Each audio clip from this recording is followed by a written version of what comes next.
आज का हमारा टॉपिक है प्रोसीजर एस्टैब्लिश बाय लॉ, जिसे हम समझेंगे 5 पॉइंट्स में। तो चलिए स्टार्ट करते हैं। This is Priya and you are watching legal fly. इन 5 पॉइंट्स को समझने से पहले मैं आपको एक बात बता दूं कि बात कुछ ऐसी है, जो कॉन्स्टिट्यूशन है ना हमारा, वो fundamental law of the land है। वो बेसिकली बताता है कि किस तरीके से गवर्नमेंट के पावर्स जो है वो डिवाइड करे हुए हैं between legislature, executive, judiciary. Legislature law बनाता है, एग्जीक्यूटिव उसे इंप्लीमेंट करता है एंड जुडिशरी जो है उसको इंटरप्रेट करता है, राइट। साथ ही साथ कॉन्स्टिट्यूशन जो है हमें काफी सारे राइट्स भी प्रोवाइड करता है। बट क्या ये जो राइट्स है वो एब्सोल्यूट एंड अनकंडीशनल राइट्स है? नहीं, ये बेसिकली ऐसे राइट्स है जो कि इंडिविजुअल को दे तो दिए जाते हैं, बट इसके ऊपर रिस्ट्रिक्शन रखा जा सकता है, राइट, फॉर पब्लिक इंटरेस्ट। तो रिस्ट्रिक्शन कौन रखता है? लेजिस्लेचर बाय मेकिंग लॉ वो इन चीजों को जो है रिस्ट्रिक्ट कर सकती है।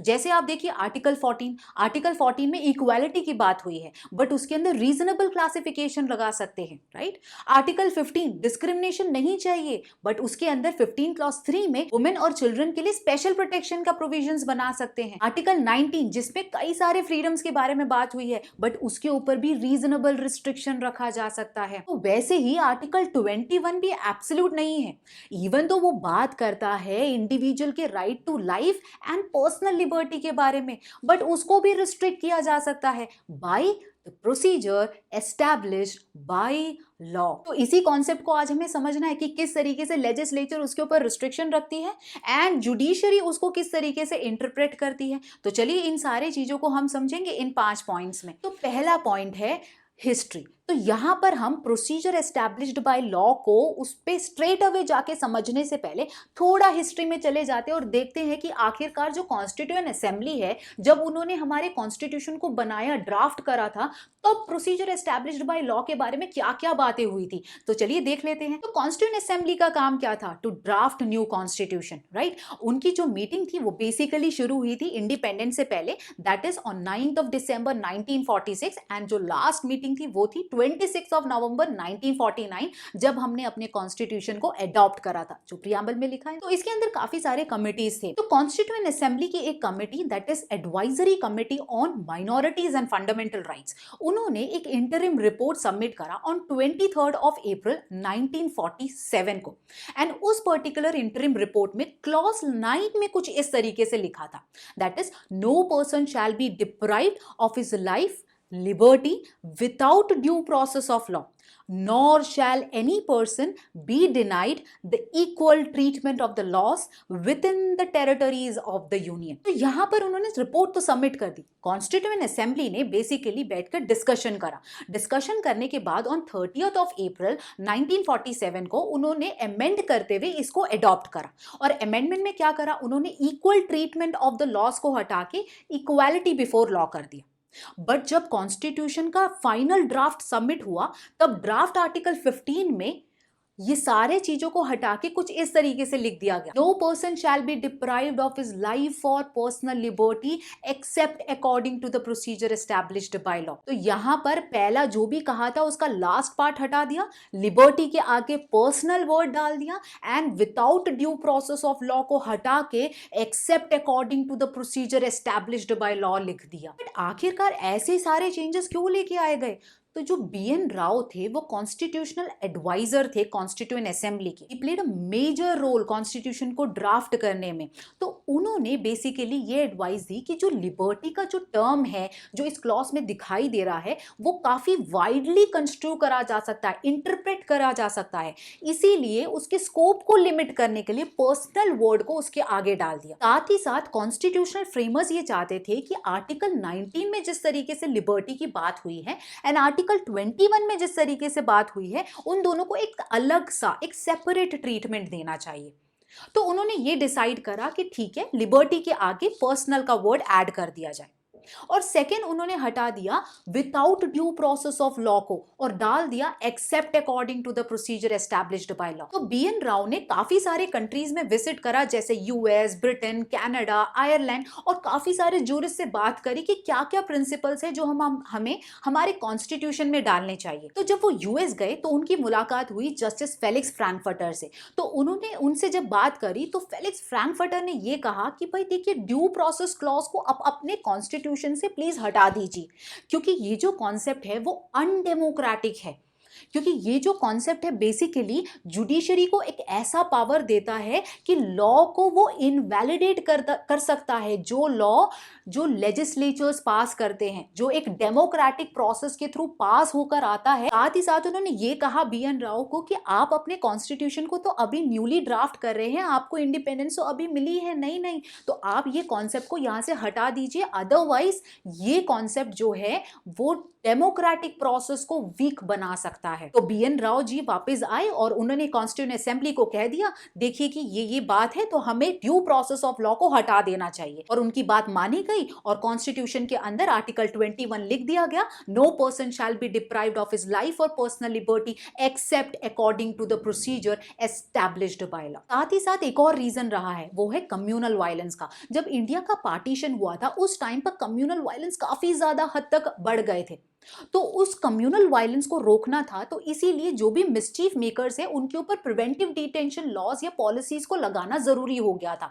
और जो ड्यू प्रोसेस को ओपोज कर रहे थे उन्होंने ये कहा कि अगर हम ये प्रिवेंटिव डिटेंशन पॉलिसीज को अप्लाई करके कम्युनल वायलेंस को खत्म या बंद करना चाहते हैं, तो ड्यू प्रोसेस क्लॉज का कॉन्स्टिट्यूशन में होना बिल्कुल भी सही नहीं है, क्योंकि वहां पर जुडिशरी को पावर्स मिल जा सकती है एंड लेजिस्लेचर के लॉ को वो इनवैलिडेट कर सकता है। और इसके कारण क्या होगा कि कम्युनल वायलेंस कभी भी हमारी कंट्री में खत्म ही नहीं होगा। तो इस डर के कारण भी सभी कॉन्स्टिट्यूएंट असेंबली के मेंबर्स जो थे उन्होंने हाँ भरी और उन्होंने ये कहा, ठीक है, हम इस ड्यू प्रोसेस ऑफ लॉ को हटा के except according to the procedure established by law लिख देते हैं। साथ ही साथ बी आर अंबेडकर जी ने भी कहा कि ये जो ड्यू प्रोसेस क्लॉज है वो बेसिकली जुडिशरी को काफी ज्यादा पावर्स दे रहा है और उस पावर्स के थ्रू वो लेजिस्लेचर के लॉ को क्वेश्चन कर सकता है ऑन द ग्राउंड्स कि ये जो लॉ है वो अच्छा लॉ है, गुड लॉ है या नहीं, जस्ट लॉ है नहीं। तो इस तरीके के पावर्स जुडिशरी को देने की जरूरत नहीं है और हमें ट्रस्ट करना होगा लेजिस्लेचर के ऊपर कि वो जो है एक अच्छा लॉ या गुड लॉ जो है बनाने के काबिल है। तो इस तरीके से बात चली कॉन्स्टिट्यूएंट असेंबली में और लिख दिया आर्टिकल 21 को और बना दिया no person shall be deprived of his life or personal liberty except according to the procedure established by law. तो हिस्ट्री का कॉन्सेप्ट तो खत्म हुआ। दूसरी बात जरा ये कर लेते हैं, प्रोसीजर एस्टैब्लिश्ड बाय लॉ को समझने से पहले आखिर ये ड्यू प्रोसेस क्या है इसको भी समझ लेते हैं। देखिए, जो ड्यू प्रोसेस ऑफ लॉ है ये बेसिकली अमेरिकन कॉन्सेप्ट है जो कि यूएस के कॉन्स्टिट्यूशन में दिखाई देता है उसके 5th एंड 14th अमेंडमेंट में। 5th एंड 14th अमेंडमेंट जो है दोनों सिमिलर ही तरीके से बात करता है, कहता है no person shall be deprived of his life, liberty or property without due process of law. तो उसका कहने का मतलब ये है किसी भी इंडिविजुअल के लाइफ, लिबर्टी या प्रॉपर्टी को डिप्राइव उससे छीना नहीं जा सकता है जब तक एप्रोप्रिएट लीगल प्रोसीजर्स और सेफगार्ड्स जो है अप्लाई नहीं होते। मतलब एक फेयर प्रोसीजर जब तक अप्लाई नहीं होता है तब तक, या एक रीजनेबल लॉ अप्लाई नहीं होता है तब तक इंडिविजुअल के ये लाइफ, लिबर्टी और प्रॉपर्टी को उनसे डिप्राइव या कर्टेल नहीं किया जाएगा। तो इस तरीके से basically 5th and 14th amendment बात करता है। थोड़ा और हिस्ट्री में देखिए तो बेसिकली मैग्ना कार्टा 1215 के क्लॉज 39 में भी ये पर्टिकुलर कॉन्सेप्ट दिखाई देता है, जहां पर ये कहा जाता है no free man shall be seized or imprisoned except by the law of the land. और उस लॉ ऑफ द लैंड को ट्रांसफॉर्म करके ड्यू प्रोसेस ऑफ लॉ को रखा गया है यूएस कॉन्स्टिट्यूशन के अंदर। तो आखिर ये जो ड्यू प्रोसेस क्लॉज है ये एक सिग्निफिकेंट सोर्स है जिसके थ्रू जुडिशरी को जुडिशियल रिव्यू का पावर मिलता है। वो क्या रिव्यू कर सकता है, कभी कोई लेजिस्लेचर कोई लॉ बना दे जिसके through life, liberty or property को डिप्राइव किया जा सकता है, तो उस लॉ को वो रिव्यू कर सकता है। मतलब वो लॉ रीजनेबल है या नहीं। अगर वो रीजनेबल नहीं है तो कोर्ट उस लॉ को इनवैलिड डिक्लेयर कर सकता है और साथ ही साथ वो ये चेक कर सकता है कि उस पर्टिकुलर लॉ का जो प्रोसीजर है वो फेयर है या नहीं है, वो रीजनेबल है या नहीं है। और इस ड्यू प्रोसेस के दो पर्टिकुलर एस्पेक्ट्स भी है, procedural due process and substantive due process. तो प्रोसीजर ड्यू प्रोसेस के अंदर कोर्ट जो है उस लॉ के प्रोसीजर के ऊपर ध्यान देगी कि वो प्रोसीजर फेयर है कि नहीं, या गवर्नमेंट जो इंडिविजुअल के लाइफ, लिबर्टी या प्रॉपर्टी को कर्टेल या डिप्राइव कर रहा है, क्या उस पर्टिकुलर फेयर प्रोसीजर को अप्लाई करके किया है कि नहीं। तो फेयर प्रोसीजर का क्या मतलब होना चाहिए, मतलब एक इंडिविजुअल उसके लाइफ, लिबर्टी या प्रॉपर्टी को उससे छीनने से पहले उसको एक नोटिस देना चाहिए, अपॉर्चुनिटी ऑफ बीइंग हर्ड देना चाहिए, फेयर हियरिंग देनी चाहिए। ये सब कॉन्सेप्ट है बेसिकली फेयर प्रोसीजर का। तो ड्यू प्रोसेस बेसिकली ये जताता है कि लेजिस्लेचर आप जो है किसी भी तरीके का लॉ बना के और किसी भी तरीके का प्रोसीजर उसमें लिखकर इंडिविजुअल के लाइफ, लिबर्टी या उनकी प्रॉपर्टी को कर्टेल या डिप्राइव नहीं कर सकते हैं। फेयर होना चाहिए आपका प्रोसीजर। सब्सटैंटिव ड्यू प्रोसेस में कोर्ट बेसिकली लॉ के कंटेंट्स को देखेगी, प्रोविजंस को देखेगी कि वो जो लॉ है वो रीजनेबल है या नहीं। अगर रीजनेबल नहीं है तो उसको इनवैलिड डिक्लेयर कर देगी। तो इस तरीके का पावर दे दिया गया है by due process of law या due process clause under the Constitution of US. मतलब वहां पर जुडिशरी को एक अपर हैंड दे दिया है। तो समझे ड्यू प्रोसेस का क्या मतलब है। तो देखिए यहां पर कॉन्स्टिट्यूएंट असेंबली चाहती ही ये थी कि ये ड्यू प्रोसेस को यहां पर कॉन्स्टिट्यूशन में ना रखा जाए, क्योंकि अगर रख दिया तो जुडिशरी के पास एक्स्ट्रा पावर्स आ जाएंगे लेजिस्लेचर के हर लॉज को क्वेश्चन करने का। तो इसीलिए ड्यू प्रोसेस को हटा के except according to the procedure established by law को डाल दिया गया। तो चलिए अब समझते हैं थर्ड पॉइंट को। अब थर्ड पॉइंट में हमें देखना है meaning of procedure established by law. तो देखिए इसका क्या मतलब है, सिंपल तरीकों में समझिए। प्रोसीजर एस्टैब्लिश्ड बाय लॉ मतलब कोई ऐसा प्रोसीजर जो कि लॉ में लिखा होगा। अब पूरा आर्टिकल 21 को रीड कीजिए, उसमें क्या कहा गया है, एक इंडिविजुअल के लाइफ या पर्सनल लिबर्टी को डिप्राइव किया जा सकता है by procedure given under the law. तो इसका मतलब ये हुआ स्टेट या उसके एजेंट्स या कोई अथॉरिटी इंडिविजुअल के लाइफ या लिबर्टी को बेसिकली डिप्राइव कर सकती है। उसके लिए उसको क्या चाहिए, एक लॉ होगा पार्लियामेंट का, उसे फॉलो करना है और उसके अंदर जो प्रोसीजर दिया होगा उसको स्ट्रिक्टली फॉलो कर देना चाहिए। तो अगर ऐसा करा तो इंडिविजुअल का लाइफ और लिबर्टी खत्म, आर्टिकल 21 का कोई वायलेशन नहीं हुआ। फॉर एग्जांपल सोचिए कि अगर एक लॉ है, स्टेट ने बनाया एक लॉ है जो कि स्टेट एम्प्लॉयज के साथ डील करता है और कहता है कि अगर एम्प्लॉयज जो है ढंग से अगर काम ना करे तो उसको एक नोटिस दे दिया जाएगा और उसको टर्मिनेट कर दिया जाएगा। तो सोचिए अगर एक एम्प्लॉय को टर्मिनेट कर दिया बाय गिविंग अ नोटिस, इसका मतलब उसका राइट टू लाइवलीहुड जो है वो इफेक्ट हुआ। मतलब राइट टू लाइवलीहुड जो है राइट टू लाइफ का ही पार्ट है, राइट, मतलब राइट टू लाइफ इफेक्ट हो गया। बट अगर वो कोर्ट के सामने जाते तो कोर्ट क्या देखेगा आर्टिकल 21 के अंदर, वो देखेगा लॉ है कि नहीं। हाँ लॉ है, पार्लियामेंट ने पास किया है। तो जब उसको टर्मिनेट किया था प्रोसीजर फॉलो किया है कि नहीं, हाँ प्रोसीजर फॉलो किया, नोटिस दिया था ना, प्रोसीजर फॉलो हो गया। तो मतलब यहां पर कोई आर्टिकल 21 का वायलेशन ही नहीं हुआ। तो इसका मतलब ये हुआ कि पार्लियामेंट एक लॉ बना के कोई भी तरीके का प्रोसीजर उसमें डाल सकता है और आपके लाइफ और पर्सनल लिबर्टी को डिप्राइव कर सकता है। यही तो प्लेन मीनिंग हुआ आर्टिकल 21 का या प्रोसीजर एस्टैब्लिश्ड बाय लॉ का। चलिए अब समझते हैं फोर्थ पॉइंट को, जहां पर हम देखेंगे कि प्रोसीजर एस्टैब्लिश्ड बाय लॉ का क्या है मेन प्रॉब्लम, क्या मेजर फ्लॉ है इस पर्टिकुलर एस्पेक्ट में। देखिए इस पर्टिकुलर एस्पेक्ट का प्रॉब्लम ये है कि इसके अंदर कोर्ट ये डिटरमाइन नहीं कर सकती कि जो लॉ है उसके अंदर जो प्रोसीजर दे रखा है वो फेयर है या रीजनेबल है या नहीं। बस इतना चेक कर सकती है कि एक इंडिविजुअल के लाइफ और पर्सनल लिबर्टी को जब उससे ले लिया जाता है तब वो प्रोसीजर फॉलो किया है कि नहीं। बल्कि कोर्ट ये नहीं देख सकती कि वो प्रोसीजर फेयर है या रीजनेबल है या नहीं। तो यही तो इस पर्टिकुलर एस्पेक्ट का सबसे बड़ा मेन प्रॉब्लम है और कॉन्स्टिट्यूएंट असेंबली ने ड्यू प्रोसेस ऑफ लॉ को हटाकर इस पर्टिकुलर प्रोसेस को डाला, जहां पर ड्यू प्रोसेस ऑफ लॉ में जुडिशरी के पास पावर है कि वो procedure as well as law को दोनों को चेक कर पाए, उसके रीजनेबलनेस को चेक कर पाए। यहां पर तो उन्होंने करा नहीं। तो कॉन्स्टिट्यूएंट असेंबली ने बेसिकली इस एस्पेक्ट को यहां पर डालकर इंडिविजुअल के राइट और गवर्नमेंट के पावर के बीच का जो बैलेंस है ना उसको ही खराब कर दिया है। साथ ही साथ इस कॉन्सेप्ट को यहां पर डालने के कारण हमारे जो राइट है, right to life or personal liberty, वो पूरी तरीके से लेजिस्लेचर के गुडविल के ऊपर डिपेंड करता है, लेजिस्लेचर के ऊपर डिपेंड करता है। मतलब वो किसी भी तरीके का लॉ पास कर सकते हैं, किसी भी तरीके का प्रोसीजर भी डाल सकते हैं और आपके लाइफ और लिबर्टी को जो है डिप्राइव कर सकते हैं। तो यही इस पर्टिकुलर कॉन्सेप्ट का मेजर फ्लॉ है। तो चलिए अब बढ़ते हैं फिफ्थ पॉइंट की ओर, जहां पर हम देखेंगे कि कोर्ट ने आखिरकार प्रोसीजर एस्टैब्लिश्ड बाय लॉ को किस तरीके से इंटरप्रेट करा। तो इसको समझने के लिए हमें दो इंपॉर्टेंट केसेस समझने हैं। पहला है ए गोपालन वर्सेस स्टेट ऑफ मद्रास 1950 का case, and then Maneka Gandhi versus Union of India 1978 का केस। तो पहला केस ए गोपालन वर्सेस स्टेट ऑफ मद्रास। इस केस के अंदर ए गोपालन को डिटेन करा गया था अंडर प्रिवेंटिव डिटेंशन एक्ट, और वो जेल ऑफ मद्रास में थे विदाउट एनी ट्रायल बहुत सालों तक। तो उन्होंने इस डिटेंशन ऑर्डर को चैलेंज किया गया ये कहकर कि ये जो डिटेंशन ऑर्डर है वो आर्टिकल 14, 19, 21 एंड 22 के अगेंस्ट खड़ा है। तो ये जो केस है काफी महत्वपूर्ण है टू अंडरस्टैंड कि आखिर कोर्ट ने किस तरीके से प्रोसीजर एस्टैब्लिश्ड बाय लॉ को इंटरप्रेट करा। तो इस केस के अंदर बेसिकली 3 आर्ग्यूमेंट्स रखे गए थे, मेजर आर्ग्यूमेंट्स। तो पहला आर्ग्यूमेंट ये था, ये कहा गया कि आर्टिकल 21 में जो लॉ वर्ड लॉ यूज हुआ है उसका मतलब एनैक्टेड लॉ नहीं होता, बल्कि उसका मतलब होता है law that consisting of principles of natural justice. उसको इस तरीके से देखा जाए।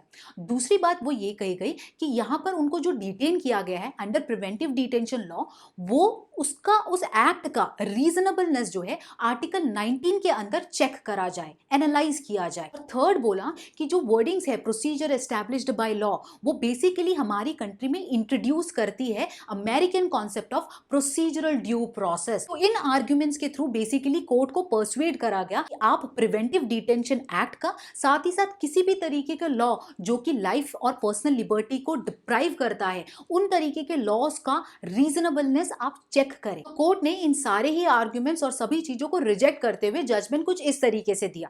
पहला उन्होंने ये कहा कि जो टर्म लॉ है जो आर्टिकल 21 में यूज हुआ है, उसका मतलब ये नहीं है कि उसके अंदर प्रिंसिपल्स ऑफ नेचुरल जस्टिस है। नहीं, प्रिंसिपल्स ऑफ नेचुरल जस्टिस जो कॉन्सेप्ट है बेसिकली वेग है या आर्बिट्री है, तो इसीलिए हम लॉ के अंदर उस प्रिंसिपल्स को नहीं इन्वॉल्व करना चाहते। लॉ का सिंपल मतलब है स्टेट मेड लॉ।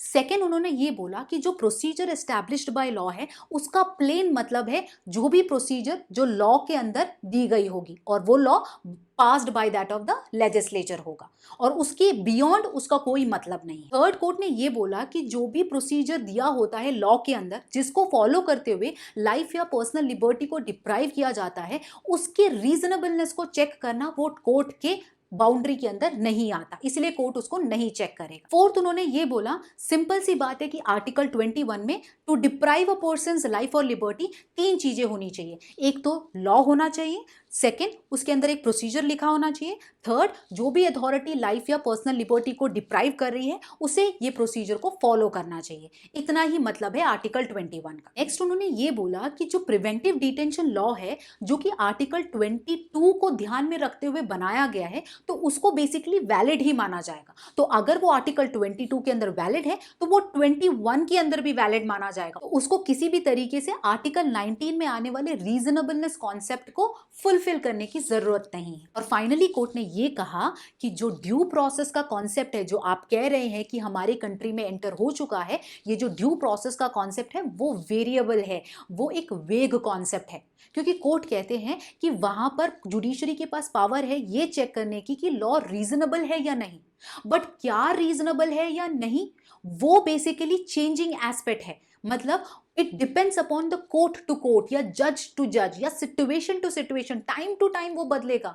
मतलब कोई लॉ रीजनेबल है या नहीं, आज शायद वो रीजनेबल लग रहा होगा बट कुछ सालों बाद वो शायद रीजनेबल ना लगे, इसीलिए जो कॉन्सेप्ट है वो बेसिकली वेग है। तो इसीलिए हम इस पर्टिकुलर एस्पेक्ट को यहाँ फॉलो नहीं करते हैं। तो ये ए गोपालन का जो डिसीजन था वो कई सालों तक चलता रहा, बट इसका चेंज तब आया जब डिसीजन आया Maneka Gandhi versus Union of India के केस में इन द ईयर 1978। नाउ इस केस में बेसिकली हुआ ये था कि पासपोर्ट एक्ट के अकॉर्डिंग मेनका गांधी जी का पासपोर्ट इंपाउंड कर दिया था पासपोर्ट अथॉरिटीज ने। बेसिकली उस एक्ट के अंदर गवर्नमेंट अथॉरिटी को पावर दे रखी है कि वो पासपोर्ट को इंपाउंड कर सकते हैं, that is on the ground of public interest. Okay, and साथ ही साथ जब वो इंपाउंड करते हैं, किसी से ले लेते हैं, तो उनको रीजंस लिखने होते हैं और वो रीजंस जो है जिससे पासपोर्ट लिया है उसको फर्निश या उसको देना होता है। साथ ही साथ इस एक्ट में ये भी लिखा है कि अगर अथॉरिटी को लगता है कि वो रीजंस फर्निश नहीं करने चाहिए in the interest of sovereignty, integrity और सिक्योरिटी ऑफ द इंडिया, तो वो उसको विथहोल्ड भी कर सकते हैं। तो इस केस में हुआ ही इस तरीके से कि उस रीजंस को बेसिकली बताया ही नहीं गया। तो मेनका गांधी जी ने इस पर्टिकुलर एक्ट को कहा कि ये जो है आर्टिकल 14, 19, 21 के अगेंस्ट खड़ा है, और मेन चैलेंज ये भी दिया गया कि उनको अपॉर्चुनिटी ऑफ बीइंग हर्ड नहीं दिया गया है। तो इस केस में कोर्ट ने आर्टिकल 21 को रीइंटरप्रेट करा और कहा प्रोसीजर एस्टैब्लिश्ड बाय लॉ का मतलब ये है the procedure should be just, fair and reasonable. अगर वो प्रोसीजर आर्बिट्री, फैंसीफुल या ओप्रेसिव है तो वो कहीं से भी प्रोसीजर नहीं माना जाएगा और वो आर्टिकल 21 के रिक्वायरमेंट को फुलफिल नहीं करेगा। तो इसीलिए कोई भी अथॉरिटी अगर इंडिविजुअल के लाइफ या पर्सनल लिबर्टी को कर्टेल करती है तो उससे प्रोसीजर फॉलो करना होगा, और वो प्रोसीजर जो है फेयर, रीजनेबल एंड जस्ट होना होगा। तो कोर्ट ने इस डिसीजन को पास करते हुए ये समझा दिया कि कोर्ट अब से लॉ के अंदर आने वाले प्रोसीजर का फेयरनेस या रीजनेबलनेस को जो है चेक कर सकता है। साथ ही साथ कोर्ट ने ये कहा कि आर्टिकल 14, 19 एंड 21 तीनों ही इंटरलिंक्ड आर्टिकल्स हैं। तो अगर लेजिस्लेचर कोई लॉ बनाती है और उसमें कोई प्रोसीजर को डालती है जिसके थ्रू लाइफ या पर्सनल लिबर्टी को डिप्राइव किया जा सकता है, तो वो प्रोसीजर जो है आर्टिकल 19 के अंदर भी रीजनेबल होना चाहिए एंड आर्टिकल 14 के अंदर का रिक्वायरमेंट भी उसे फुलफिल करना होगा। और ये कहते हुए उन्होंने कहा कि ये तीनों आर्टिकल्स जो है वो इंटरलिंक्ड है। इस पर्टिकुलर जजमेंट के कारण हुआ इस तरीके से जो अमेरिका में या यूएस में फॉलो किया जाने वाला प्रोसीजरल ड्यू प्रोसेस का जो कॉन्सेप्ट है अब हमारी कंट्री में एग्जिस्ट करता है, जिसके थ्रू कोर्ट जो है लॉ के अंदर आने वाले प्रोसीजर का फेयरनेस या रीजनेबलनेस टेस्ट या चेक कर सकता है। अगर आपको ये वीडियो पसंद आई हो तो प्लीज लाइक कीजिए, साथ ही साथ चैनल को सब्सक्राइब कीजिए। तो मिलते हैं नेक्स्ट वीडियो में, तब तक के लिए बाय बाय।